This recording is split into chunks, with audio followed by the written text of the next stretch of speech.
Oh yes, we have reached that day again. It is that Friday feeling, and it's the time to feel good. Come on, shake them hands, shake them, blah, blah, blah, blah. Shake it all off. The week is finished. We've got the weekend. If you are working or something tomorrow, then do it tomorrow, because the Friday feeling goes all weekend long until the big day of Monday, when it goes out the window. Unless you are not working, you've got the free time, then the Friday feeling is always here if you are into RC. Yes, yes, yes. What are we doing today? Well, I was a bit confused what to do today, but then I decided to look at some of the responses that I get on YouTube. Brain's gone as again. And John Retired said to me one day about what batteries do I use and what battery setup do I have, and about charging batteries. So I thought, well, let's do that, shall we? I guess it's time to get technical with these bad boys. Yeah, welcome to the overhead cam. Yes, you're back on the overhead cam. And we need a bit of IFO cam as well. So, excuse the light. I mean, I try to get it sort of nice and not glary in your face. But this is my setup. Now, I like this. You've got a 1200 watt power supply that goes into the reactor quad core. 4x 300 watt 20 amp, and that's the Turnigy system. Now, I've had this for a couple of years now. You can still get this system, but like most things of today, if you're in 2022, which we are, it's out of stock. But there is so much on the market that you can use, but I like this one because it does 4 at a time. I do take this setup down to the club. We hook it up. We got a generator there, so we hook it up in the hut. And then obviously, you know, if I've got 8 batteries, I can have 4 charging while I'm doing this. Now, obviously, it's not good to leave your batteries, but there's always someone going in and out of the hut. And we'll go a bit later with precautions that we take. It's going to be a bit hard to show you everything, but I'm going to try and show you anyway. So here we go. So obviously that we don't really need to look at because that is the power supply. I mean, it has got lots of funky stuff on the side, but we don't need that. So we can use that for other bits and pieces. We'll just leave that over there. But this relies on that power supply. So what have we got on the edge? Now, if I try and get that in focus with a pink screwdriver, purple. It's not pink, it's purple. Oh my God, I'm going. So we've got our outputs, which I'll show you in a minute, which are banana plugs. And then we've got our balance ports, which goes from 2-cell all the way up to 6-cell batteries on each one. Now, what are you saying about balance port, Chris? Well, balance port, let's have a look at a battery. Let's grab a battery. Totally unprepared as usual. Where's the battery? Right, so here's one of my batteries. So I've got like a 2.2, a 2.2, which is a 4S at 75C. We'll go on about C rating in a little while. But that's kind of like stays away. We've got BAT4 on there because I use quite a few of these in some like the Max Thrust Right 2 and all that sort of thing. Obviously I've got some big boys. They come in all sorts of things now. Obviously this is not graphene. It's a very good make. The reason I like it because when it says 75C, it means 75C, not something else. So we've got some for my quads, which are random ones. I've got some for my RC truck, which is hard case, because obviously you need a hard case because it's bashing about in bits and pieces. I've got even sort of like a nice, I think this is a 3-cell. Now I've got another 4-cell, which is just a standard 2.2. Looks a bit puffy, but it's not puffy. We'll talk about puffy in a minute. And then I've got a 3.0 4S.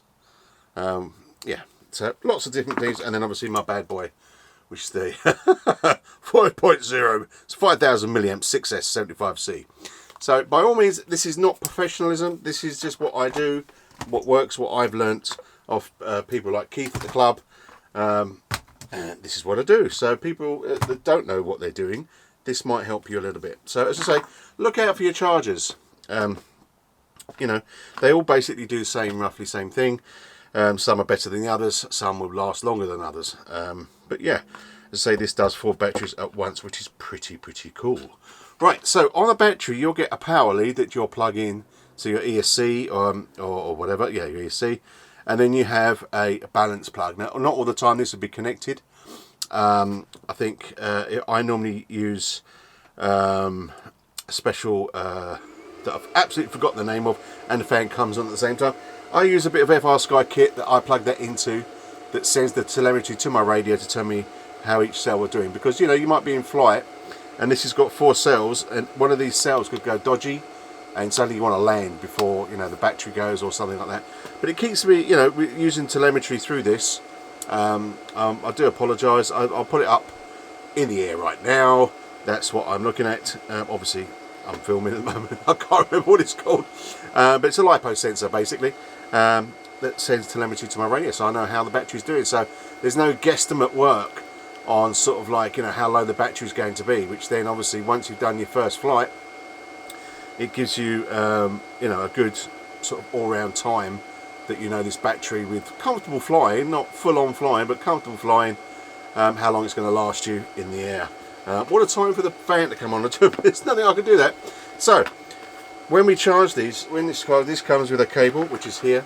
So we've got a couple of banana plugs, and then you've got, this comes up to an XD90, so it does like the full 6S, and then I've got a little changer that brings it down to XD60.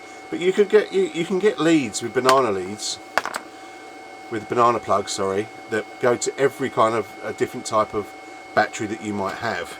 You know, I have got lots of different batteries, so rather than you changing all the batteries to XD60s or whatever, you can have different fly leads. I'll have to leave a description, in the description, a little link.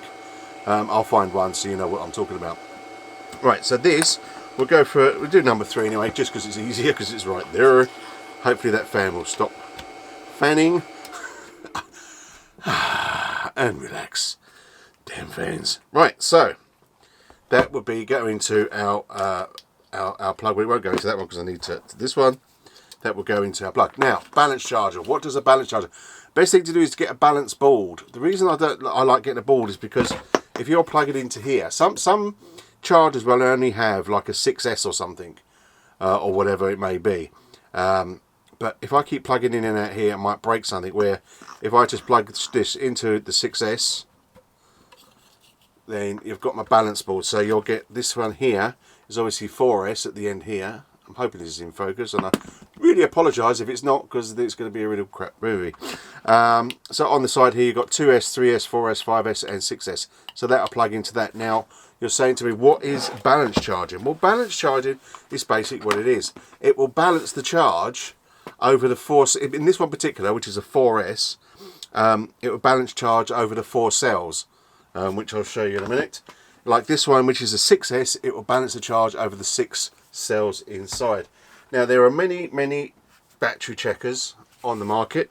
I've got a GT Power one that's decent. I mean, the main reason I got that is for the NiCad and nickel hydride, metal hydride, which this one I don't think does. This is one of my favourite things, which is ISDT. I love their equipment, I really do. So if I plug this into here, now I don't know if you're going to see this. I would really try. And before I get the light, okay, let's get it right. So as you can see, it's telling me that one cell one is 3.8, and I've got 3.7, 3.8, 3.8. So cell two, if I can get a bit of cell 2 is a bit undercharged. Now this is where this actually does. This, hang on, sorry, go back to focus. This actually does. You could go through the menu and you can change the cells balance. So on here, if you quickly look, I'm not going to go through all the bits of equipment. Oh, come on, light. This there says cell balance. You can start that and it will balance the cells so they'll all read the same. So that's kind of cool to do. Now basically this does exactly the same thing when it's charging. Now the reason you might want to have one of this, which is balance your cells, is that you might be out in the field. You might not have this. Always good to have balanced cells on your battery when you can. Because it's the maintenance of the battery. I mean, these cost a lot of money sometimes. I bought decent because basically because of the C rating, which we'll go to in a minute. But anyway, let's get on to this. Right, so I'm going to probably have to change over to my iPhone cam. Oh yes, iPhone cam. There you go. That's a nice shot, isn't it? So this is at the moment sort of I've got my nickel metal hydride battery, which is like the 4 cell batteries that I use for my nitro planes, and that's what I've done on there. So now we want to charge this as LiPo, which is down here as well, but we just change this. I mean, it's basically the same. So I mean, I can use sorry, if I use click that, where is it, there you go, click that, and then I want to change to LiPo batteries. So this does different bits of batteries. I think let's go back one, I think lithium battery, and I press enter. And then I've got my LiPo balance charge. Now, balance charge is what I want to be on. You could do other bits and pieces on this. You can change it to charge, fast charge. storage charge, which obviously you want to do that when you come home from your flight, so all your batteries are in storage charges. All things that that you can do to save your batteries. So, but what we want is balance charge. Okay, now on here is what is 2.2 amp. Now basically this is correct. This is this is 2.2. So 2,200 divided by 1,000 is 2.2. So if I had something like a 5,000 pack, which we do, say this one here, the volts one, because the other one's actually lifting this up. If I have a 5,000 pack, you divide that by 1,000 and it's 5 amps, 5,000 milliamps, as you know. So if I just press and hold on here, we could change that to LiPo. Yes, I'll press that again, and I want to change it to amp. So I could change it down. This is how much it charges. Now, you keep it the same as the battery. If you keep it the same as the battery, you're going to be good. It's going to be okay. Right, so this one has automatic readings. So what I'm going to do, plug the battery in. So we're going to stick the 4S in the 4S balance charge slot, like so. And then we're going to stick... Sorry, I don't know that one. Who invited her to the party? Anyway, then we're going to stick the power in. And then what we'll do, we go back to the iPhone cam. So as you can see, and this is a good, one of the things I like about the Rector, the Turnigy charging unit, there you go, is that it's got an auto function. So as soon as you plug the battery in, it recognises what it is. Obviously you need to check. So it is a 4S that we want to charge, and it is a 14.8 volt, which is correct. That's what it says on the tin. And it's a 2.2 amp, 2,200 milliamp, which is 2.2 amp. It is a LiPo battery, yes, and it is a balanced charge, so it charges across all the cells. And then all you do is press and hold start. They're basically the same in most of the chargers, to be honest with you. So there you go, it's checking, and there you go. So here, obviously, it's telling you that it is a LiPo, it's for 4 cell. It's charging at 15.3 amp volts per cell. Don't worry about if that goes up, because it will go up a little bit higher. And then you've got your timer. This is about here, and then you've got the milliamp charge in there, milliamp hours charge, and that's about it. Now this is good because it will beep and beep beep beep when it's charged, and it will let you know, and it will say charged, and you can then all you need to do is just press stop, and it will stop the charging, and you charge the battery. I mean, as the fan comes in on cue. Let's come back to the overhead cam. Right, let's talk about how we should be charging. So obviously we just talked about how easy it is to charge. All chargers are roughly the same. The way you set them up, they're pretty, read the manual basically. But that's kind of, it's very, very easy. Now charging them, now there's a couple of things here. We've got Lipo safe bags. They come in all different shapes and sizes, and they can contain a fire. I can't tell you how to charge your batteries. I can only advise what I do. But the safer it is from if it catches fire, the better. I always have a fire extinguisher about and everything. But the way you're meant to do with these anyway, it's kind of like I'm not sure what they're made of actually, but they're made of fire resistant material. But you would actually put the battery in the little bag, like so. If it doesn't fit in a little bag, then you get a bigger bag. They are widely available from different stores and all sorts of things. And then the way I do it, I just bring out a cable in each side, seal the top, bring it around, and that's basically all I can do. And then obviously that goes into your power plug, and that goes into your balance charger. Alrighty, so that is basically that when you're charging, that you use the Lipo safe bags. I do them with all my batteries. So I've got bigger batteries when I put the 6S and everything else in. Now storage, now over here I've got a thing, it's called a bat safe, if you can see that. And inside, excuse me, you've got batteries, probably too many in the box, so don't tell anyone if you won't. Or should I say, I won't tell anyone. You can charge them in here, it's got a little slit here, if you can just about see that. I'll have a look at the screen. Yeah, there's a little slit here where you can bring your cables through and charge them and leave them in here. If they do explode, it's got some venting, which the smoke can get out, but it can contain a fire. Now don't let me scare you, but you need to treat things with respect, if that's the right saying. No one wants a fire. So, and then the storage, what I normally use the ammo boxes. Oh yes. Now if you do use an ammo box, it's a very important thing you must do. I'm not saying it's the safe thing to do, to use an ammo box, but that's what I do. Got to keep saying that because it'll be blaming me. Inside the rim of an ammo box, you get a rubber seal, obviously to keep the ammo dry when they're taking it on the fields or whatever. Remove that, because otherwise you've got a self-contained unit with the smoke and everything else not being able to get out, and it, you never know. That might mean something on the side. So this way, where you haven't got the seal, if something does start smoking inside, the smoke has got somewhere to go through all the holes and crevices and bits and pieces, but still will contain the fire. Now I store it down there in a metal container as well, and it's very good to fill the metal container that you store your batteries in with some fireproof board. You can get it from your normal local stores, whether it be plasterboard or some other kind of round board, but if it's fire resistant, coat it in that. It just helps. I mean, you know, I've got a fire alarm in the hangar, so, but obviously no one wants to get to that stage. So if you make it as safe as possible, then you're being safe. It's a bit like driving a car with your eyes closed. You don't do it. You treat it with respect, and that's what you need to do with batteries. Now, as I say, hopefully, cross touch wood, I've had none that's blown up or anything else. Not to say that it wouldn't, because I've got quite a few batteries under there. Now, C rating. We did say we get back to C rating. I'm conscious of time here. Now, the C rating. The higher the C rating, the more ampage that can be pushed out. The more money for the buck, if you like to say. The more oomph. As I say, this wasn't meant to be a technical video. I'm looking at doing a technical video that I've been sort of doing properly and researching areas about sort of you know, batteries, ESCs and motors, and what you've got to watch out of. Plug and plays, you don't really have to worry about sort of things, but if you're playing about when tinkering and you want to beef up everything and put your own ESC in there, then you need to know, because otherwise you're just going to burn out your ESC, and basically you might as well just get a pack of money and sell it alight, because that's all you're going to do.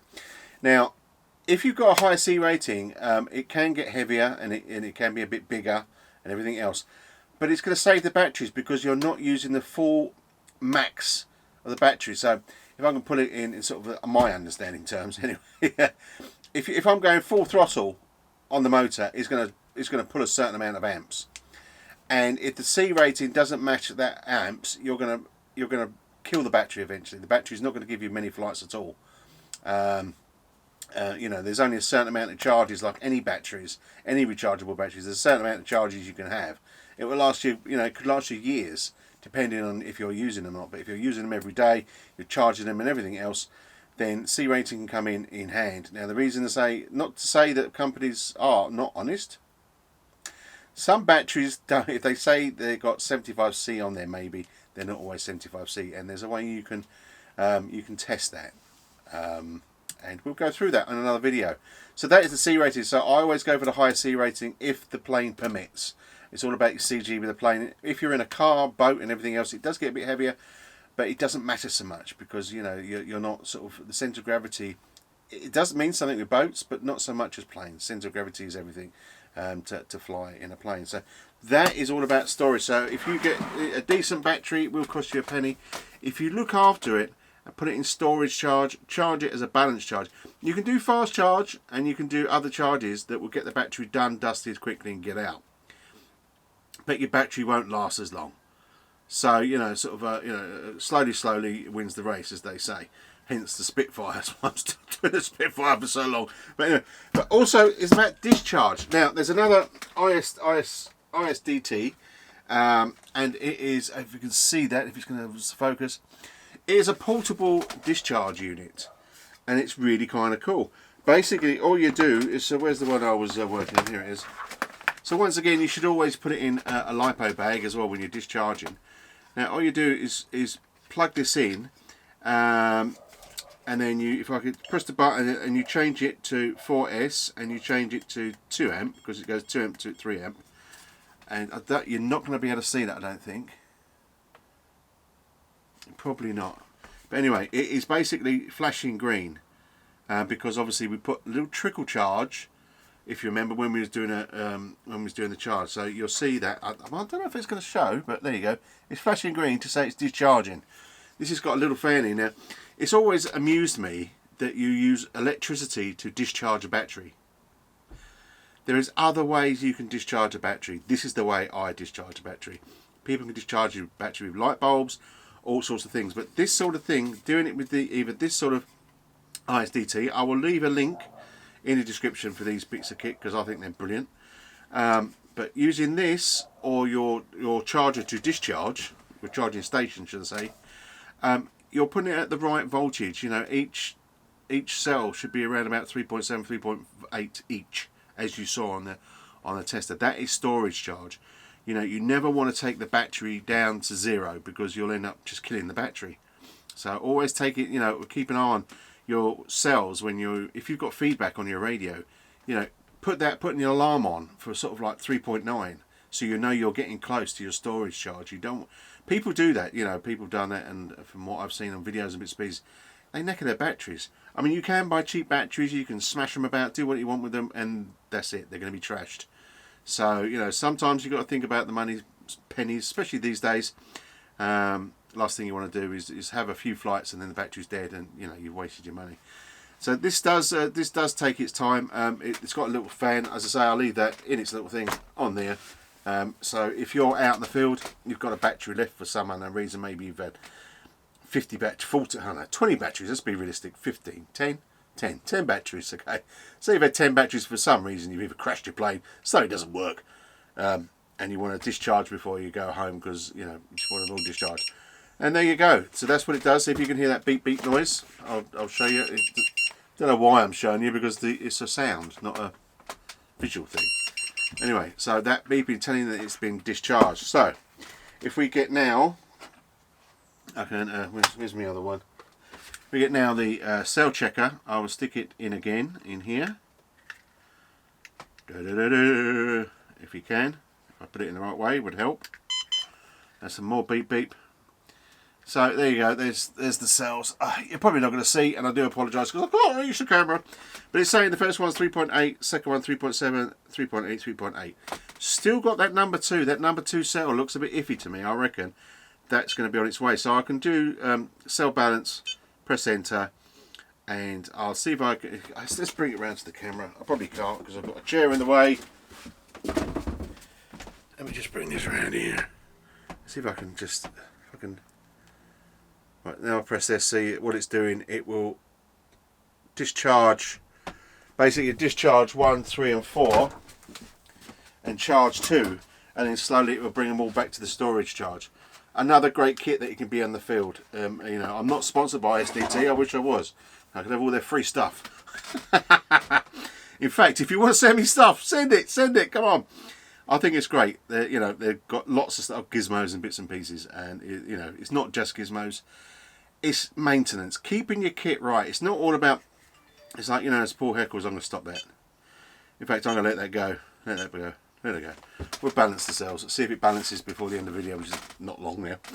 As Paul Heckles says, you know, when I'm training in the field, you know, it's all about maintenance, looking after your planes. You know, making sure, checking your screws, checking your throws, checking your leaves, everything, your engine, everything. Because if it's like anything, if you look after something, it will last you a long time until you crash anyway.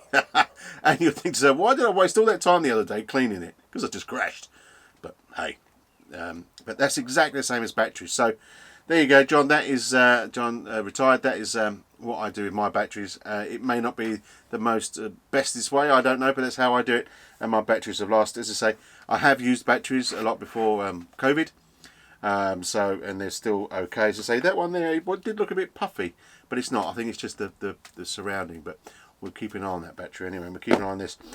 When you're storing them over winter, it is always good to make sure, go through your batteries as a kind of a close down from your flying, and make sure they're all a storage charge. Put them away, and then sometimes it's good to give them a cycle charge even before you start flying. So, you know, charge them up and then discharge them. Obviously, if you've got lots and lots and lots of batteries, that's going to take you a little while.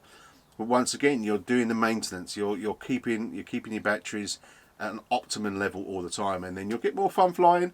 As I say, you'll get you know, sort of won't be disappointed because that is expensive. Batteries are expensive these days. So I think that's about it really. All I can tell you about batteries, as I say, it's not the most technical It was never meant to be. It was just a quick one just to show you, John, really, my battery setup and what I do. You can get a lot more technical understanding. You can do all the equations and everything else to understand your C rating and your amperes and all that sort of thing. But this wasn't meant to be that video. As I say, I've got another video in mind for that I've been looking at and getting research and other bits and pieces. I know what I'm talking about, which is a strange thing, I know. And we'll bring that out sooner or later. Hopefully, you know, as I say, the last month or so it's been really intense for me, so I haven't been able to do much in the hang as I want to do. And of course, you know, I can't rain today. It can't rain today. Couldn't fly today. It has been raining non-stop for the past few days in the UK. As I say, it's Friday. What is it? It's Friday, the 4th of March, and it's still raining. Normally we get in the UK April showers, but it looks like March is having it. So we're going to work out some dates report, and weather permitting, we'll get back out and fly and have some fun. Because as I say, you know, I need that cert before the summertime, so in the summertime we can have some real good fun, fly some planes, crash some planes, and all cry together. So anyway, if you can fly, get out there and fly. If you can't fly, then get in the hangar, have some fun, maintain your batteries ready for your season, and get yourself ready. That's what I say. So anyway, be safe, keep safe, but most of all, have fun. And listen, I love every one of you for subscribing, liking the video. It helps the channel. It helps me eventually. But on that note, see you later. Thanks for popping by. Ta-ra.